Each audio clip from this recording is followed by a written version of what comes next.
Billions of dollars. This is how much money do we print and have in the system at any given time. Let me start at 1929. Show me the, here we go. 1929, here's the stock market crash, all right? Now, if you see, we were on the gold standard, so we couldn't print much more money. We had the stock market crash, but we didn't do all of the stuff that we're doing now, just printing money. Go ahead, step to the next thing. And we go up to 1941. That's the Great Depression. Still haven't pumped a lot of money into the system because, again, on the gold standard. Then we have World War II, and we take this all the way to 1965. You'll see it comes up. We had two wars. We had World War II, and we also had the Korean War. In 1965, we were having the Vietnam War. But here's where it gets sticky, because we had all these wars, and we tried to dogpile on with the Great Society.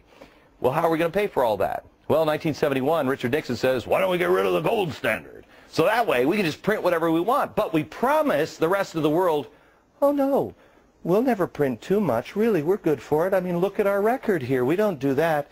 Great Society kicks in, and look what happens. Next point, please. Look how we've devalued our money. This is up until 2000 when we have the Y2K scare, where everybody's like, bury your food and grab your cash. The computers are going down. That's why the government put this little spike here. If you see that little spike, it goes up because they just dump a lot of cash into it, and then they bring it back in. They pull it back in. But it's difficult to pull things back in, especially when you have a horrible event like 9/11. Next stop is 9/11. You'll see it's just a little spike back up just a little bit. Remember how everybody was freaked out that the world was coming to an end? Do your patriotic duty. Go spend. Go out there and get into the stock market. Well, we did. And then this is the kind of spending we get. As you see here, the federal bailout's just about to begin. We're in, let me get into my Al Gore machine. Oh, it's a real inconvenient truth now, isn't it, Al? Look at this hockey stick. This is the hockey stick that Al Gore was talking about with the, you know, the woolly mammoth coming back or whatever the hell he's talking about. Here's where we were in September last year. But then the Treasury decided we need to start printing more money. This hockey stick should take your breath away. This is devaluing our money. You know, Al Gore said global warming is not a political issue, it's a moral one. Thomas Jefferson said doing this to our children is immoral, and I agree with him. We have pumped all of this money in and devalued our money. How is it not going to be worthless? This has never, ever been done by anybody ever before. Please share this video with everybody you know, all your friends. Please go to foxnews.com/Glenn Beck. We're going to make this available for you. Pass it on to your friends. This is real trouble. Not in 1,000 years. Perhaps in the next year. Back in a minute. There is no doubt in my mind that what the government is doing is going to destroy the economy and destroy the currency. Absolutely none whatsoever. And I am 100% convinced that anybody who has their wealth in U.S. dollars will be just as broke as the people who have their money with Madoff. It's not going to matter. It is going to be destroyed. And I don't know how much time you have.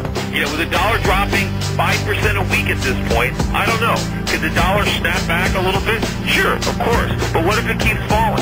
What if it's down 5% next week and 5% the week after that? And then what if it drops 10% and another 10%? Who knows? You know, at some point, a year or two from now, the dollar could be dropping 5% a day. Basically, the purchasing power of the US dollar from 1920 to 2009 to this year. And realistically, the government and some of the big branch bank organizations won't show you this because they do not want you to know what is happening. But as you can see at the top of this chart, over the last 76 years, the power of the US dollar has declined by 94%. 94%. But hang on a minute, that's not even the scariest part of this. Because based on the current monetary policies and the fiscal policies as well, the US has another 94% decline to go. That's right. You and your family are going broke right now, and you don't even know it. And this is the truth. Since this video opened a debate on the subject, I felt a need to elaborate on it to make it a little bit easier to understand. The important thing to understand is that a little inflation is not the end of the world, and it may be necessary to allow the economy to grow. But what is not good, however, is the inflation that's going on today. In my last video, I mentioned the gold standard, and this was to emphasize that it would keep the Federal Reserve from circulating too much money and devaluing the currency that you already have. It's all about the percentage of money you have versus the amount of currency in circulation. To make the math simple, let's say there's a total of $10 million in circulation and you have $1 million. This means you have 10% of the total currency. Now imagine if the Federal Reserve decided to issue another $10 million and put that in circulation as well, for a new total of $20 million. But you didn't get any of the new money to offset the imbalance. So you just went from having 10% down to 5% of the total currency in circulation. And even though you didn't spend a dime of your money, the value of the currency you saved just got cut in half. So when the new money is issued by the Federal Reserve and it gets put in circulation, the currency you hold loses its value because the prices will inflate to adjust to the new amount of total currency in circulation. So let's look at the current inflation this way. Say you're a teenager saving for college. You started saving at the beginning of 2004, and to make it simple, we'll start with the savings of $2,000 every January 1st since 2004. So in January 2004, 5, 6, and 7, you saved $2,000 at the beginning of each year. So at the end of 4 years, you've amassed $8,000 total towards your college education. Unfortunately, over the past 4 years, we've been in an endless war on terror, and it's caused our government to spend more money than ever before. And this decreased the value of the dollars that you set aside for college. Since many look to gold as a barometer for the dollar and its current value, let's see what happened if you put your money into gold on January 2004, 5, 6, and 7 and see what it would be worth today. The price of gold in January 2004 was $410 an ounce, and you'd be able to buy 4.88 ounces. In January 2005, it was $422 an ounce, and you'd be able to buy 4.73 ounces. In January 2006, it was $560 an ounce, and you'd be able to buy 3.57 ounces. And in January 2007, it was $630 an ounce, and you'd be able to buy 3.17 ounces. So this gives you a total amount of 15.57 ounces of gold in your possession. And that 15.5 ounces of gold would now be valued at $14,484 at the current spot price of $930 per ounce.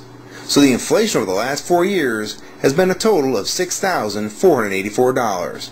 So the buying power for that original $8,000 you saved has been reduced to roughly $4,480, almost half. This is destroying your ability to save money, causing you to lose a good portion of your savings without even spending it.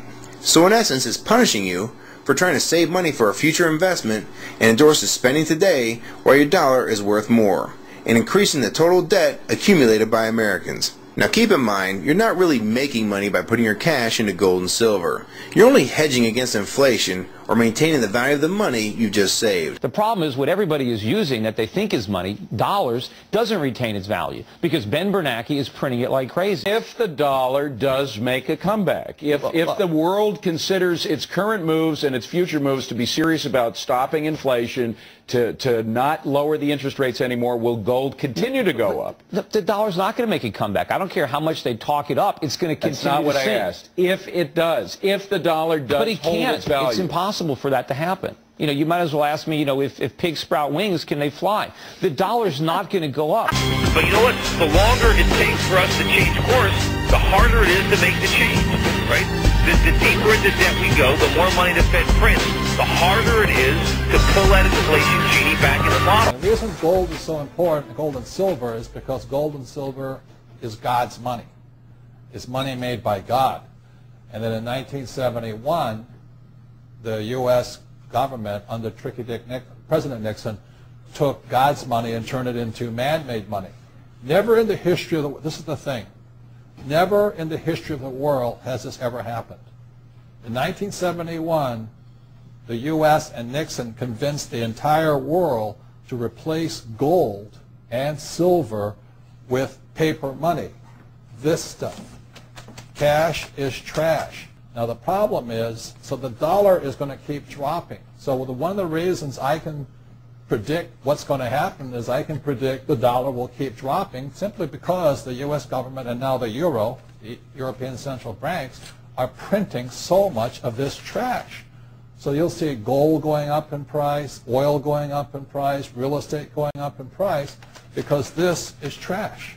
So there will be more this printed than ever before, which means the dollar keeps coming down and other things keep going up. And that's really what's going to happen. It's predictable. And eventually this will go to its true worth, zero. So all of you savers out there and people trying to save this trash, you're going to lose big time.